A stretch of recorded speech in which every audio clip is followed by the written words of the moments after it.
Hello, good morning. I am Dr. Deepak Chandra Saroj from Saket Girls PG College. Today we are going to study botany for BSc second semester. So the unit 1 of BSc second semester is Introduction to Archegonioids and Bryophytes. So in the last class we have studied the unique features of Bryophytes. I hope you have visited and watched our previous video from YouTube and make your notes. So today we are going to move forward to the next topic, that is general characteristics of bryophytes, because all these topics are under the bryophytes, and I can recap for you what we have studied in the last class. It was the unique features of archegoniads. So why they are called archegoniads? Because there is a female reproductive organ which is called archegonium. Due to the presence of archegonium, these plants are called archegoniads, or these are grouped under archegoniads. There are three major groups kept under this group archegoniads. Those are bryophytes, pteridophytes, and gymnosperms. All these we have to study in the second semester. So first part is the bryophytes. So let's start with introduction of bryophytes. So what are bryophytes? Bryophytes are non-vascular terrestrial plants. Means non-vascular means, as you know, if you remember your intermediate classes, so angiosperms and gymnosperms and some pteridophytes as well have vascular system. Means they have xylem and phloem. But these bryophytes do not have xylem and phloem. Therefore, these are non-vascular plants, terrestrial, because their main habitat is land. But they are also called as the amphibians of plant kingdom.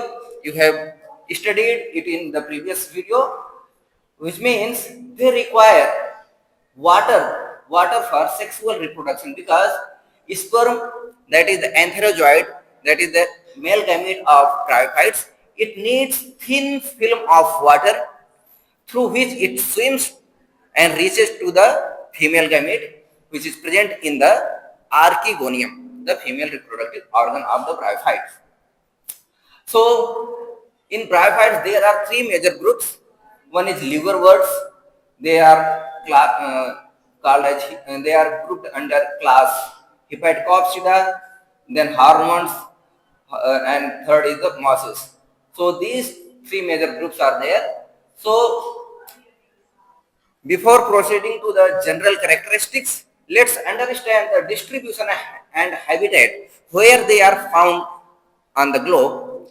These bryophytes have almost 960 genera, लगभग लगभग 1000 की close है, 1000 के लगभग 960 genera, and almost 24,000 species are found worldwide, and they are found almost everywhere in all environments except sea. ये समुद्र में नहीं पाए जाते, बाकी लगभग हर जगह पाए जाते हैं.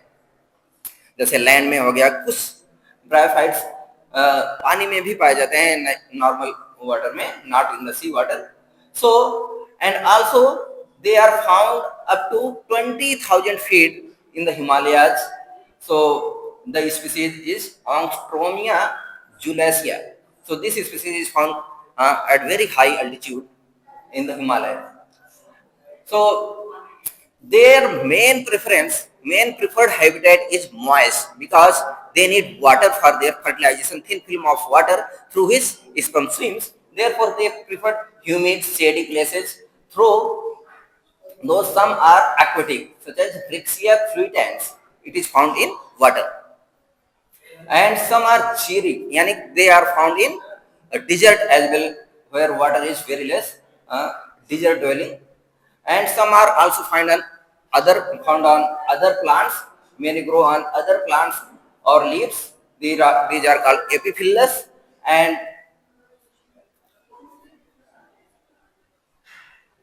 what are the structural characteristics of bryophytes? इनका जब अगर प्लांट बॉडी को हम देखें, this plant body of bryophytes lacks true stem, true leaf, and true root. Therefore, they are called as generally thylus. They are found in two form, either thyloid, where uh, plant body is not well differentiated into like root, stem and leaf like structure. Example is Markensia, Rixia. And second is foliose. In this, plant body is differentiated into leaf-like and stem-like structure, but they are not actually stem, actually leaf, as we will study in higher plants. But they resemble. So examples are mosses. Sphagnum is one moss which we have to study in BSc second semester, and how they anchor to the soil, to the they anchor using the rhizoids. This is not root, but root like this serves the purpose of root, and it can be unicellular in case of liverworts such as Markensia, and multicellular in case of mosses such as sphagnum. And we have already discussed that they don't have vascular systems such as xylem and phloem. And if we speak about their size, they are very small. Generally, they are very small in size, from measuring from few centimeters, and because they rely on diffusion for water transport, because vascular system is very important uh, for longer plants, so that taller plants, so that they can transport the water uh, till the top, like many feet. But but they are very small and they do not have vascular system. Therefore, they simply absorb water through rhizoids and diffuse through diffusion. Every part of thyroid or foliose gets water. So this is the how plant body looks like. This is the Rixia thallus, and this is the foliose thallus, foliose of moss. Moss का this is moss का जो plant body है. How this look like? These are rhizoids which anchors to the ground, and this is the leaf-like structure, and this is dorsiventral structure, and this is the sphagnum where you can see root-like structure, and this is the stem-like and some leaf-like structure, and this is the sporophyte part. So this is how plant body looks like. Now coming to the life cycle, is alternation of generation well established. Yes, well established. The alternation of generation are found in bryophytes. Two forms of one is dominant phase, that is gametophyte, and another phase is sporophyte. The gametophyte is haploid. Here chromosome is present in single form, and that is haploid. And this is the independent plant, and because it has chlorophyll, so that it can synthesize its food using the sunlight and water. So this is the dominant phase. As we saw this part, this is the gametophyte of Rixia, and this is the gametophyte of the moss, and this is the sporophyte. So this sporophyte is dependent on this for their food and nourishment, and it has leaves, and in this way it has chlorophyll, so that therefore it can synthesize its carbohydrate and food through photosynthesis. So out of two generations, one is gametophyte and one is sporophyte. Sporophyte is dependent for nutrition on the gametophyte. And how reproduction takes place? There is male reproductive organ, that is called antheridia, and female reproductive organ, that is called archegonium. And archegonium is flask shaped, as we have seen in the previous video, and it produces the female gamete, that is called egg. And antheridia produces male gamete, that is antherozoid. It has two flagella through which it can swim and reach till archegonium, and through archegonial neck it reaches till egg, where it finally fertilization takes place. And how sporophyte develops after fertilization, zygote will form that will develop into the sporophyte, into the archegonium. And sporophyte generally consists of food, seta and capsule. These things will be discussed in later topics when we will study individual plant body. So this is how life cycle in diagram we can understand.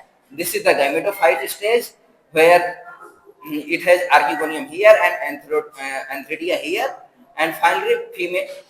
This female gametophyte here, these are archegonium, female reproductive organ, and there are antheridium where sperms are produced. Finally, sperms will go and reach here, and finally through the water it will swim and reaches here uh, where egg is present. Finally, fertilization will take place and zygote will develop into the sporophyte. And after, in the sporophyte, meiosis will take place. Finally, the haploid spores will be produced, which will germinate into the gametophyte plant body. Thank you so much. So in this class we have studied the general characteristics of bryophyte. In the general characteristics we have seen that there are two stages, gametophyte and sporophyte. Gametophyte is the independent plant body which has chlorophyll for photosynthesis so that it can synthesize its foods, and finally after fertilization zygote is formed and then sporophyte will develop, and sporophyte is dependent on the gametophyte for its nourishment because it doesn't synthesize its food. Thank you so much.